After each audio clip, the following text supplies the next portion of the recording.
Hello दोस्तों, नमस्कार। आज हम लोग सिंगल फेज ट्रांसफार्मर की एफिशिएंसी कैसे निकाली जाती है इसी के बारे में हम लोग डिटेल से जानेंगे।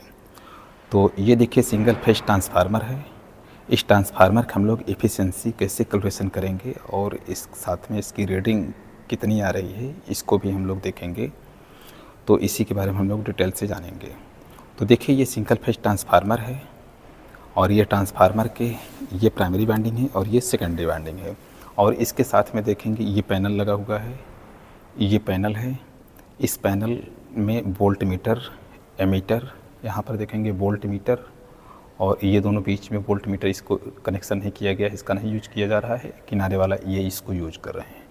ये करंट यानी कि प्राइमरी करंट को, इसको हम देखिए आईपी से डिनोट किए हैं और ये प्राइमरी वोल्टेज मेजर करने के लिए वीपी से डिनोट किए हैं। और यहाँ प्राइमरी पावर मेजर करने के लिए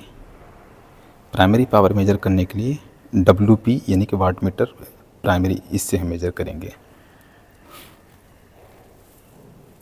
और सेकेंडरी पावर मेजर करने के लिए W2, यहाँ देखिए डब्ल्यू एस मेजर करेंगे। अब सेकेंडरी वोल्टेज मेजर करने के लिए हम यहाँ एक वोल्ट मीटर ये लगाया हूँ और करंट मेजर करने के लिए। और इसके साथ में देखिए एक लोड बॉक्स लगाया गया है। इस लोड को वेरी करके अलग अलग लोड पर हम इसकी एफिशिएंसी निकालेंगे। अब यहाँ देखिए ये ट्रांसफार्मर है। अब ट्रांसफार्मर थोड़ा सा डिटेल देखते हैं। अब देखिए ये ट्रांसफार्मर में प्राइमरी वाइंडिंग है, ये सेकेंडरी वाइंडिंग। प्राइमरी वाइंडिंग में जब हम सप्लाई देंगे तो इसमें म्यूचुअल इंडक्शन के थ्रू सेकेंडरी वाइंडिंग में वोल्टेज इंड्यूस हो जाती है। और यहाँ देखिए इस वाइंडिंग की अगर बात करें, यहाँ पे कॉमन 50%, 86.6, 100%। इसका मतलब ये है कि बीच में टेपिंग की गई है। अगर कनेक्शन की बात करें, कॉमन और 100% पर यूज़ किया गया, बीच वाले टर्मिनल को यूज़ नहीं किया गया है कनेक्शन में। और यहाँ पर भी बीच वाले टर्मिनल को यूज़ किया गया है, कॉमन और 100% पर यूज़ किया गया। अब देखिए अगर ट्रांसफार्मर की बात करें, ट्रांसफार्मर वोल्टेज को अप करता है या तो डाउन करता है। अब स्टेप अप ट्रांसफार्मर उसको बोलेंगे, जैसे ये प्राइमरी की अपेक्षा सेकेंडरी वोल्टेज अगर बढ़ जा रहा है तो स्टेप अप ट्रांसफार्मर बोलेंगे। प्राइमरी की अपेक्षा अगर सेकेंडरी का वोल्टेज डाउन हो जा रहा है तो उसको हम स्टेप डाउन ट्रांसफार्मर बोलेंगे। इसलिए और फ्रिक्वेंसी की अगर बात करें, फ्रिक्वेंसी जितना इनपुट पर होगी वही सेम टू सेम आउटपुट पर भी वही सेम फ्रिक्वेंसी होगी। और पावर की बात करें, अगर यह आइडियल ट्रांसफार्मर है, जितना इनपुट पर पावर होगा उतना ही सेम आउटपुट पर पावर होगा। अब इसको कैलकुलेशन करने के लिए जो आउटपुट पर पावर है, output power divide by input power कर देंगे तो ये एफिशिएंसी मिल जाएगी। इसका कैलकुलेशन करने के लिए यहाँ देखिए हम वाट मीटर की हेल्प से करेंगे। यहाँ देखिए वोल्ट मीटर, एमीटर लगाया गया है, इसका कैलकुलेशन में नहीं रोल है, सिर्फ वाट मीटर का कैलकुलेशन में रोल है।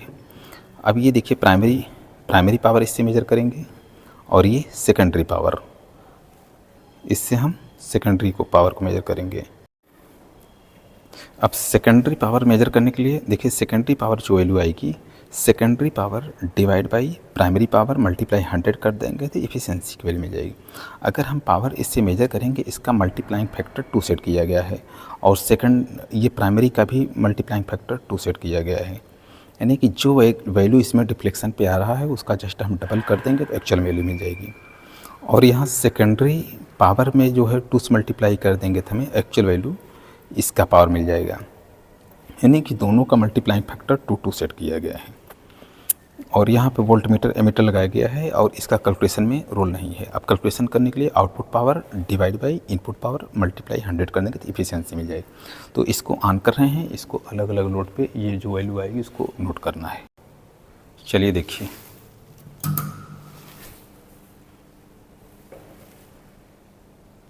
यहाँ primary voltage 230 volt, primary current 1 ampere और प्राइमरी का जो पावर है 110 वोल्ट, 10 वाट। अब सेकेंडरी पावर की अगर बात करें, सेकेंडरी पावर यहाँ देखिए इसकी वैल्यू हम इसके पहले हम एक बार निकाल चुके हैं। अब सेकेंडरी पावर है 90 वाट और सेकेंडरी वोल्टेज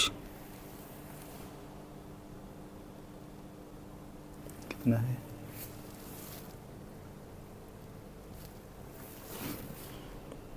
इसको 230 पे सेट करना होगा।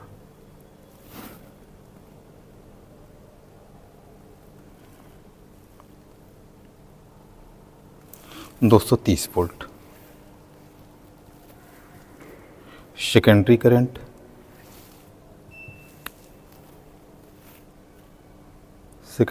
है 0.9 एम्पियर कर दीजिए, 0.9 एम्पियर।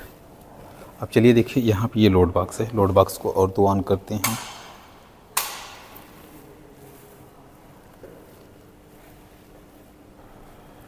चलिए प्राइमरी वोल्टेज देखिए 230 वोल्ट। प्राइमरी करंट है 1.7 एम्पियर कर दीजिए। और प्राइमरी पावर कितना है 220 कर दीजिए।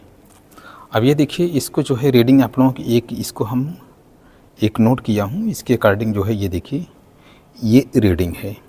इस रीडिंग को अगर नोट करना चाहें तो नोट कर सकते हैं। तो ये इसका रीडिंग रहा। तो देखिए इसमें क्या है कि एफिशिएंसी निकालने के लिए क्या है कि यहाँ पर देखिए W1 है और ये W2, इसको हम प्राइमरी पावर बोलेंगे, इसको सेकेंडरी। तो इसका जो कैलकुलेशन करने का जो रूल है, output power divide by input power. ये आउटपुट पावर मेजर कर रहा है, ये इनपुट पावर। तो आउटपुट पावर अपान इनपुट पावर मल्टीप्लाई 100 कर देंगे तो इसकी एफिशिएंसी मिल जाएगी।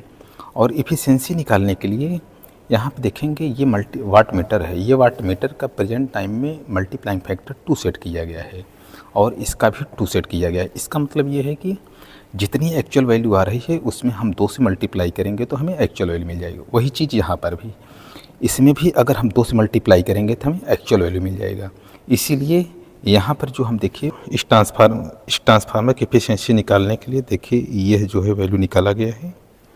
इसमें primary voltage, primary current, primary power है और यहाँ पर देखेंगे सेकेंडरी वोल्टेज, सेकेंडरी करंट और सेकेंडरी पावर है।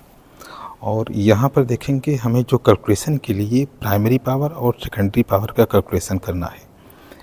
अब देखिए जैसे ये प्राइमरी पावर हम वाट मीटर से रीड किए हैं, 110 आया है, 220 आया, इधर 310, 405 और इधर 480। इसमें हमें 2 से मल्टीप्लाई करना होगा। ऐसा इसलिए कि इस वाट मीटर का मल्टीप्लाइंग फैक्टर 2 सेट किया गया था।